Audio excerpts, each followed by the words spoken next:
جو تجھ کو جو تیرے جو تجھ کو جو تیرے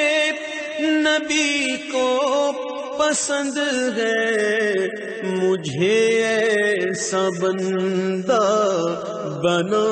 میرے مولا، مجھے ایسا بندہ بنا میرے مولا، مجھے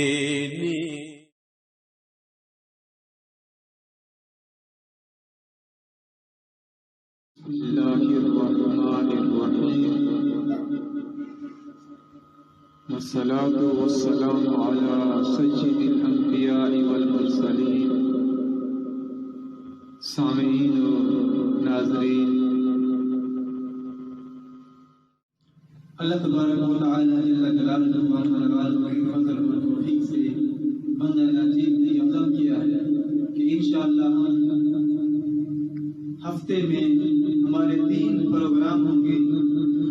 کہ ایک جو ہمارا عقائد کے حوالے سے جس کا ہم نے نام رکھا ہے دفاع اہل سنت، تو یہ ہمارا پروگرام دفاع اہل سنت، اس کے اندر ہم یعنی عقائد اہل سنت پہ مختلف موضوعات بیان کریں گے انشاءاللہ سوشل میڈیا کے ذریعے سے۔ اور دوسرا پروگرام جو ہمارا اشاعت الاسلام کے نام سے ہوگا، اس کے اندر انشاءاللہ سوشل میڈیا کے ذریعے سے ہم یہ بھی ہفتے میں 1 مرتبہ ضرور بیان کریں گے کہ اس میں ہمارے مختلف موضوعات ہوں گے، یعنی اصلاح امت کے حوالے سے۔ تو اس کے علاوہ پھر تیسرا جو ہمارا پروگرام ہوگا وہ بھی سوشل میڈیا کے ذریعے سے فیضان قرآن۔ تو فیضان قرآن میں ہم نے یہ سوچا ہے کہ انشاءاللہ اس میں ہم قرآن کریم کی آیات کے ترجمہ اور پھر تفسیر جو ہے وہ بیان کریں۔ تو انشاءاللہ اس کا ہم نے جو وقت رکھا ہے صبح، یعنی جو فیضان قرآن میں جو درس قرآن دیا جائے گا، اس کا جو ہم نے وقت رکھا ہے وہ صبح کے بعد ہے، یعنی تقریباً 15 سے 20 منٹ کا ہوگا۔ اور دین اسلام کی سربلندی کے لیے ہمیشہ ہم کمر بستہ رہیں۔ تو حضرات محترم، انشاءاللہ آج سے ہی ہم اپنے پروگرام کی ابتدا کرتے ہیں۔ تو سب سے پہلے ہم درس قرآن، کیونکہ صبح کے ٹائم ہم نے یہی موضوع منتقل کیا ہے فیضان قرآن کے حوالے سے، تو آج انشاءاللہ درس قرآن دیا جائے گا کہ جس کے اندر قرآن کریم کی آیات کے ترجمہ کی تفسیر ہوگی۔ تو حضرات محترم، ہم سورۃ بقرہ کی ابتدا سے ہی شروع کرتے ہیں۔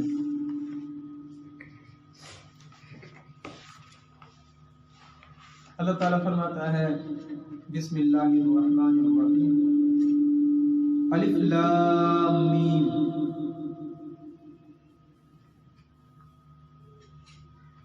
الف لام میم،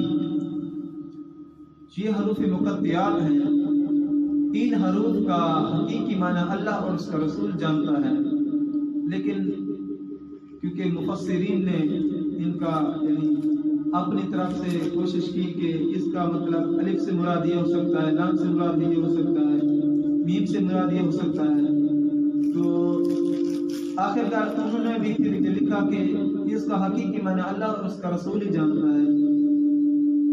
اور آگے پھر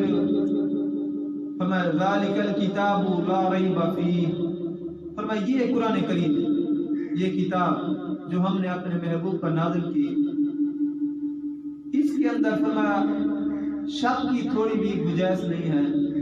کہ رتی برابر بھی اس کے اندر شک کی کوئی گنجائش نہیں ہے کہ اگر ایک حرف کا انکار کیا جائے تو بندہ دائرہ اسلام سے خارج ہو جاتا ہے۔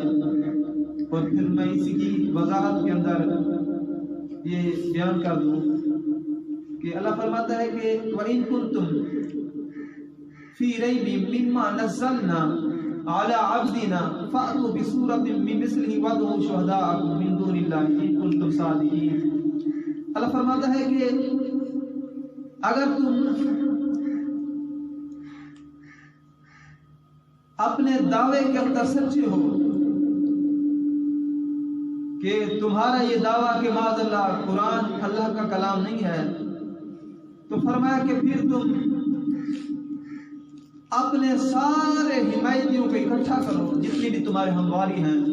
جتنے بھی کفر کے گاڑ ہیں، سب کو اکٹھا کرو، اور پھر قرآن کریم کی کسی ایک سورت جیسی کوئی ایک سورت بنا کے دکھاؤ کہ جو قرآن اللہ کا کلام ہے اس میں اس کی کسی ایک سورت جیسی کوئی ایک سورت بنا کے دکھاؤ اگر تم سچے ہو، ان کنتم صادقین۔ فَإِن لَّمْ تَفْعَلُوا وَلَن تَفْعَلُوا، پھر اللہ فرماتا ہر کس نہ کر سکو گے، اور ہم فرما دیتے ہیں کہ تم ہرگز نہ کر سکو گے، جتنے بھی تم ٹل لگا لو، جتنے بھی زور لگا لو، اور جتنے بھی تمہارے فصیح اور بلیغ عربی زبان والے ہیں سب کو اکٹھا کرو، سب کفر کے گڑھ کو اکٹھا کرو، اپنے سارے حمایتیوں کو، سارے ہمواریوں کو اکٹھا کرو، لیکن پھر بھی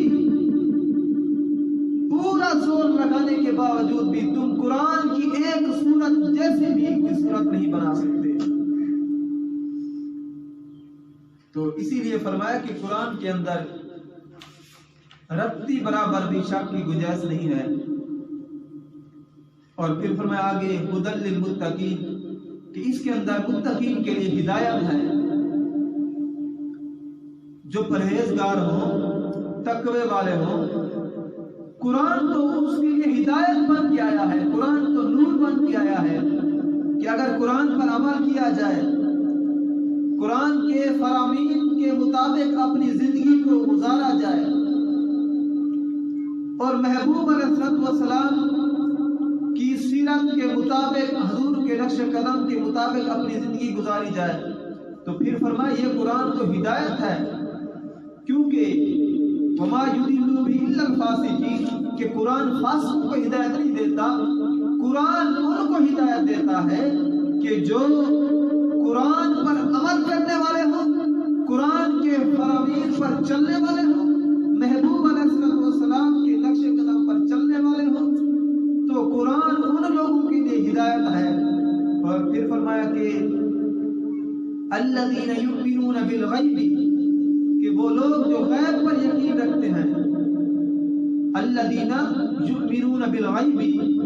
وہ لوگ جو غیب پر یقین رکھتے ہیں، اللہ کو دیکھا نہیں ہے پھر بھی یقین ہے، غیب پر، اور قیامت کو دیکھا نہیں ہے پھر بھی یقین ہے قیامت پر، جنت کو دیکھا نہیں ہے پھر بھی یقین ہے جنت پر، دوزخ کو دیکھا نہیں ہے پھر بھی یقین ہے دوزخ پر، فرشتوں کو ہم نے دیکھا نہیں ہے پھر بھی یقین ہے فرشتوں پر، گھوڑوں کو دیکھا نہیں ہے۔ تو اللہ فرماتا ہے کہ وہ لوگ جو غیب پر یقین رکھتے ہیں، وَيُقِيمُونَ الصَّلَاةَ اور پھر نماز قائم رکھیں، نماز پڑھنے والے ہوں، نماز قائم رکھیں، وَمِمَّا رَزَقْنَاهُمْ يُنْفِقُونَ اور فرمایا کہ ہم نے جو ان کو رزق دیا ہے اس رزق سے، ہمارے دیے ہوئے رزق سے وہ اللہ کی راہ میں خرچ کرتے ہیں، زکوٰۃ نکالتے ہیں اور دیگر صدقات نکالتے ہیں، کہ وہ یہ گھمنڈ نہ کرے کہ یہ مال ہمارا ہے۔ اللہ فرماتا ہے نہیں، تمہارا کچھ بھی نہیں ہے، جو کچھ بھی ہے وہ ہمارا ہے، ہم نے تمہیں دیا ہے۔ پھر ہم آزماتے ہیں کہ کیا ہمارے دیے ہوئے مال سے تم اللہ کی راہ میں خرچ بھی کرتے ہو؟ تو فرمایا کہ وہ لوگ جو ہمارے دیے ہوئے رزق میں سے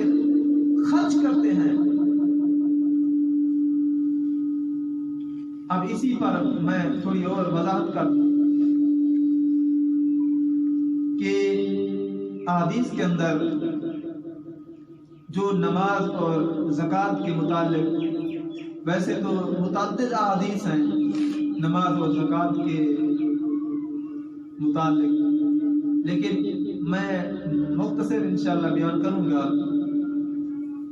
اب حدیث پاک کے اندر نماز کے متعلق اور زکوٰۃ کے متعلق جو آیا کہ آقا الاجبار نبی مکی مدنی صلی اللہ علیہ وآلہ وسلم نے فرمایا، اور یہ حدیث متفق علیہ کے اندر موجود ہے کہ محبوب علیہ السلام نے فرمایا کہ اے صحابہ، ارأیتم لو ان نہرا بباب احدکم یغتسل منہ کل یوم 5 مرات هل يبقى من دارنه شيء؟ قالوا لا يبقى من دارنه شيء قال فكذلك مثل الصلوات الخمس يمحو الله بهن الخطايا۔ کہ اے میرے صحابہ، کہ تمہارے گھروں میں سے کسی ایک کے گھر کے دروازے کے سامنے نہر جاری ہو، بباب احدکم یغتسل منہ کل یوم 5 مرات، فرمایا کہ ہر روز اس نہر کے اندر 5 مرتبہ بندہ نہائے، تو فرمایا کیا اس کے 5 مرتبہ نہانے سے جسم کے اوپر میل باقی بچے گی؟ تو صحابہ کرام رضوان اللہ تعالی علیہم نے عرض کی کہ نہیں یا رسول اللہ صلی اللہ علیہ وسلم، بندہ 5 مرتبہ نہائے اور پھر جسم پر میل باقی رہے، ایسا تو نہیں ہو سکتا۔ تو محبوب علیہ السلام نے فرمایا کہ اسی طرح نماز کی مثل ہے کہ مثل صلوات الخمس یمحو اللہ بہن الخطایا، کہ جو بندہ 5 مرتبہ روزانہ نماز پڑھے تو فرمایا جس طرح 5 مرتبہ نہانے سے جسم پر میل ختم ہو جاتی ہے، اسی طرح فرمایا 5 مرتبہ نماز پڑھنے سے اس کے جسم کے سارے گناہ دھل جاتے ہیں۔ اور اس کے علاوہ ایک اور حدیث پاک اسی حدیث کے ساتھ ملتی جلتی کہ موسم خزاں تھا، سردیوں کا موسم، اور درختوں کے پتے جھڑ رہے تھے، تو آقا علیہ السلام، خزاں تھا، سردیوں کا موسم، اور نبی علیہ السلام ایک درخت کے قریب گئے، دیکھا کہ پتے جھڑ رہے تھے، تو آپ نے اس درخت کی شاخوں کو پکڑا، 2 شاخوں کو، تو اس سے پتے جھڑنے لگے۔ تو محبوب علیہ السلام نے فرمایا کہ اے ابو ذر، دیکھ لو کہ اس درخت کے پتے کس طرح جھڑ رہے ہیں۔ فرمایا کہ جو بندہ 5 وقت نماز پڑھتا ہے، فرمایا اس کی مثال ایسے ہی ہے کہ جس طرح اس درخت کے پتے جھڑ رہے ہیں، کہ 5 وقت نماز پڑھنے سے اللہ تبارک و تعالی جل جلالہ اس کے جسم کے تمام گناہ جھاڑ دیتا ہے، اس کے جسم کے تمام گناہ جھڑ جاتے ہیں۔ یہ فضیلت ہے نماز کی۔ اور پھر نماز اور زکوٰۃ کے متعلق ایک اور حدیث پاک میں آپ کے سامنے رکھنا چاہتا ہوں۔ مسلم شریف کے اندر موجود ہے، ان اعرابیًا، کہ ایک اعرابی دیہاتی شخص اتى النبی صلی اللہ علیہ وآلہ وسلم، نبی علیہ السلام کی بارگاہ میں حاضر ہوا،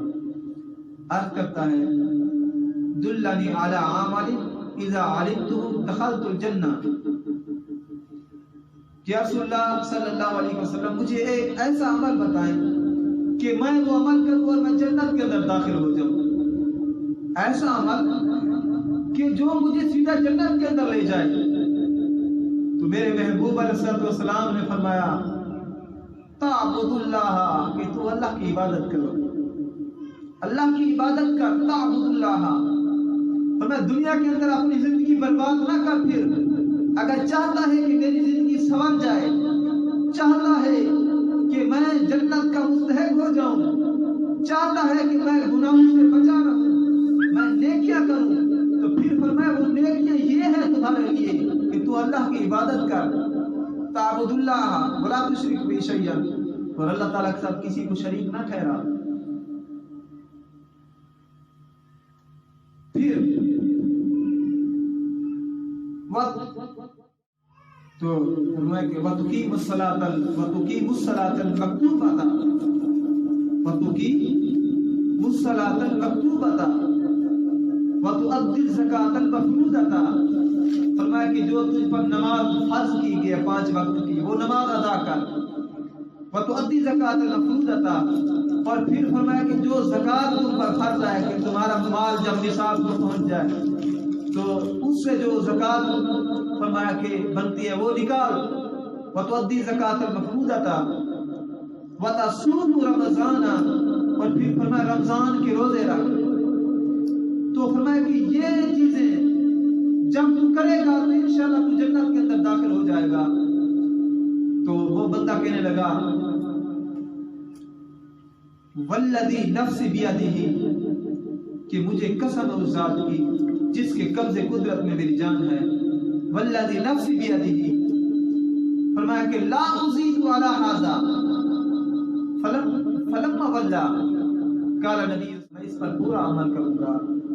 میں اس پر کوتاہی نہیں کروں گا اور اس سے زیادتی بھی نہیں کروں گا۔ یا رسول اللہ میں ساری نمازیں پڑھوں گا، میں سارے روزے رکھوں گا، میں اپنی زکوٰۃ ادا کروں گا۔ تو پھر فلما ولا، جب وہ شخص چلا گیا تو آقا علیہ السلام نے فرمایا کہ من سرہ ان ینظر الی رجل من اہل الجنہ، تم کسی جنتی آدمی کو دیکھنا چاہتے ہو، فرمایا کہ فَلْيَنظُرْ إِلَىٰ هَٰذَا، تو دیکھ لو اگر تم کسی جنتی آدمی کو دیکھنا چاہتے ہو تو یہ تمہارے سامنے جنتی آدمی جا رہا ہے۔ پھر اسی طرح محبوب علیہ السلام کا یہ فرمان بھی مشکوٰۃ شریف کے اندر موجود ہے کہ آقا علیہ السلام نے فرمایا ان العہد الذی بیننا وبینہم الصلاۃ فمن ترکھا فقد کفر، فرمایا کہ کافروں اور مومنوں کے درمیان فرق کیا ہے؟ یہ بات سننے والے ناظرین اپنے دل پر بٹھا لیں کہ آخر کافروں کے درمیان اور مومنوں کے درمیان، مسلمانوں کے درمیان فرق کیا چیز کرتی ہے؟ میرے محبوب علیہ السلام نے فرمایا کہ فرق یہ ہے کہ ان العہد الذی بیننا وبینہم الصلاۃ فمن ترک فقد کفر، فرمایا کہ ہمارے درمیان اور کافروں کے درمیان جو چیز فرق کرنے والی ہے فرمایا وہ نماز ہے، تو جس نے فرمایا نماز چھوڑ دی تحقیق اس نے کفر کیا۔ تو یہاں پر امام اعظم ابو حنیفہ کے نزدیک یعنی فقہ حنفی کے نزدیک کفر سے مراد کبیرہ گناہ ہے، کہ جو نماز جان بوجھ کر چھوڑ دے تو وہ کبیرہ گناہ ہے۔ اور اس کے علاوہ ہم اپنے بچوں کو کتنی تربیت دے رہے ہیں اسلام کی طرف انہیں کتنا راغب کر رہے ہیں، اور کتنی ان کے دل کے اندر نماز کی محبت اور قرآن کی محبت، اپنے نبی کی محبت اور رب ذوالجلال کی محبت کتنی ان کے دلوں کے اندر ہم ڈال رہے ہیں۔ اس کا بھی ہمیں سوچنا چاہیے اس بارے میں، اور اگر بدن ہمارے کچھ نہ کریں اتنا تو ہو ہی جائے گا کہ اپنی بوٹی سے کمرہ تو بن جائے گا، کہ جس کمرے کی چھت پہ میرے دین کا جھنڈا لہرائے گا۔ جب میرے دین کو ہر جانب سے دشمن آ کے دکھ دیں گے ہم اپنی جان کے حجرے میں اسلام پیارا رکھ دیں گے۔ تو اسلام کی محبت دل کے اندر ہونی چاہیے۔ اسی طرح یا ایھا الناس اعبدوا ربکم الذی خلقکم والذین من قبلکم لعلکم تتقون، کہ اے انسانو اللہ کی عبادت کرو، اللہ کی عبادت کرو، کہ اس رب کی کہ جس نے تمہیں پیدا کیا اور تم سے پہلے والوں کو پیدا کیا۔ یا ایھا الناس اعبدوا ربکم الذی خلقکم والذین من قبلکم لعلکم تتقون، فرمایا تم رب کی عبادت کرو گے تو فائدہ تمہارا ہی ہے، اس میں تمہارا کوئی نقصان ہی نہیں ہے۔ ہم تو تمہارے فائدے کے لیے کہہ رہے ہیں کہ تم اللہ کی عبادت کرو، کیوں؟ تاکہ اللہ تمہیں متقی بنا دے، تم تقوی والے بن جاؤ، پرہیزگار بن جاؤ، اس وجہ سے تم اللہ کی عبادت کرو۔ اور جس رب نے یہاں پر رب عطا فرما رہا ہے کہ میں نے تو تمہیں پیدا کیا ہے اور تم نے مجھے بھلا دیا،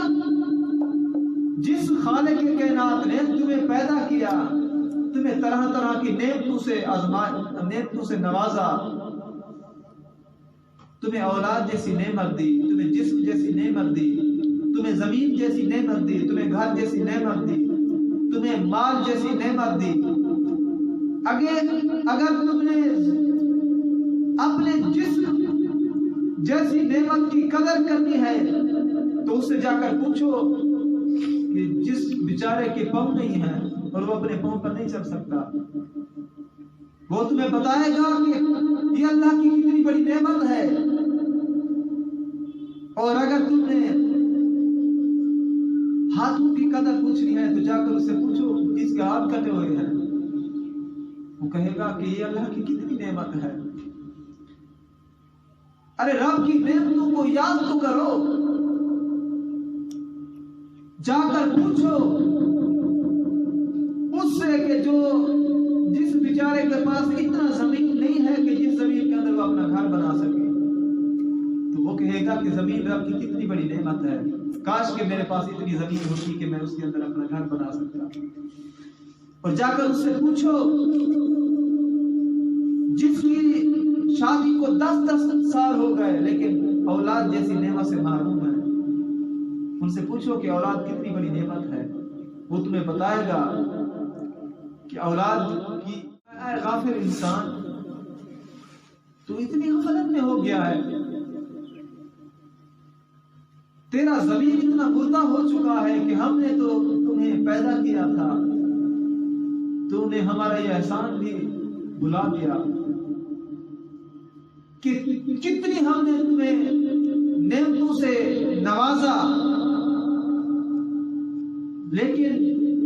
تو نے ہماری عبادت کو چھوڑ دیا۔ جس مقصد کے لیے تجھے پیدا کیا گیا تھا، وَمَا خَلَقْتُ الْجِنَّ وَالْإِنسَ إِلَّا لِيَعْبُدُونَ، کہ انسان تمہیں تو پیدا اس لیے کیا گیا تھا کہ وہ اللہ کی عبادت کرے۔